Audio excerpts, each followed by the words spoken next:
আসসালামু আলাইকুম সম্মানিত ভিউয়ার্স, দর্শকবৃন্দ। এটি হচ্ছে কুমিল্লার দেবিদ্বার থানাধীন বালিবাড়ি ভূয়াবাড়ির একটি কাঁঠাল গাছের দৃশ্য। এটি বাংলা 1222 সালে তৎকালীন প্রেসিডেন্ট, এখানকার কালেক্টর জনাব সুফি ভূঁইয়া এখানে ওনার সহধর্মিণী এখানে এই কাঁঠাল গাছটি বপন করেন বাংলা 1222 সালে। সুফি ভূঁইয়া ছিলেন বর্তমান যে কুমিল্লা 4 আসন তথা দেবিদ্বার থানার কালেক্টর বা প্রেসিডেন্ট।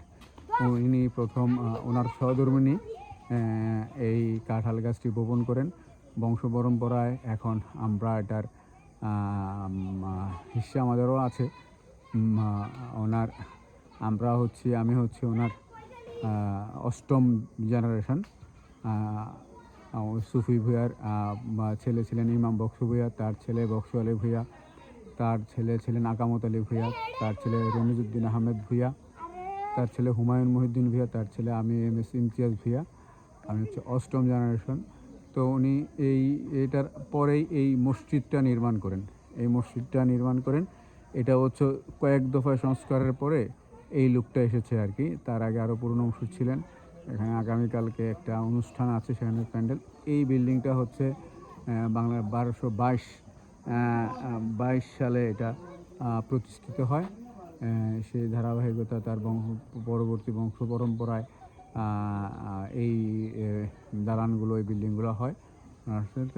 এই পাশটা হচ্ছে পারিবারিক কবরস্থান। এখান থেকে যতটুকু একদম পিছনের ওয়াল পর্যন্ত হচ্ছে পারিবারিক কবরস্থান। ওনাদের এই কাঁঠাল গাছটার আরেকটু বিশেষত্ব আছে, সেটা বলছি। কাঁঠাল গাছটার বয়স তো প্রায় অনেক হলো। এটা হচ্ছে তাদের প্রায় 5 বিঘা জায়গার উপরে একটা পুকুর, এরকম আরও 2টা পুকুর এই বাড়িটা প্রায় 63 একর জমির উপরে অবস্থিত বালিবাড়ি ভূঁয়াবাড়ি। এই হচ্ছে মানে কাঁঠাল গাছটার একটা বিশেষত্বের মধ্যে হচ্ছে এই যে মাঝখানে একদম পুরো ফাঁপা, কিন্তু ওপর দিকে দেখা যাচ্ছে এই যে মাশাআল্লাহ গোড়াতেও কাঁঠাল এসছে। এটাতে পরগাছাও অনেক।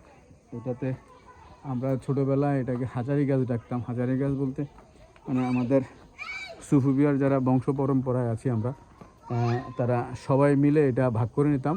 আমাদের আঞ্চলিক ভাষায়, কুমিল্লার আঞ্চলিক ভাষায় হাজা, মানে যাখানে পরবর্তী জেনারেশনে সবার হিস্সা থাকে, সেগুলো আমরা হাজা বলি।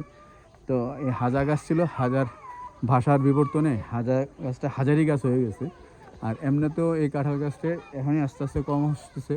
এখনও প্রায় 3 থেকে 350 কাঁঠাল আসে। কখনো এটা মানে প্রথম দিকে প্রায় 1 থেকে 1,500 কাঁঠালও আসতো আর কি।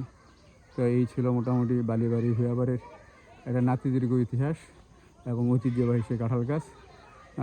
সবাইকে ধৈর্য ধারণ করে এটা দেখার জন্য ধন্যবাদ জানাচ্ছি। আসসালামু আলাইকুম।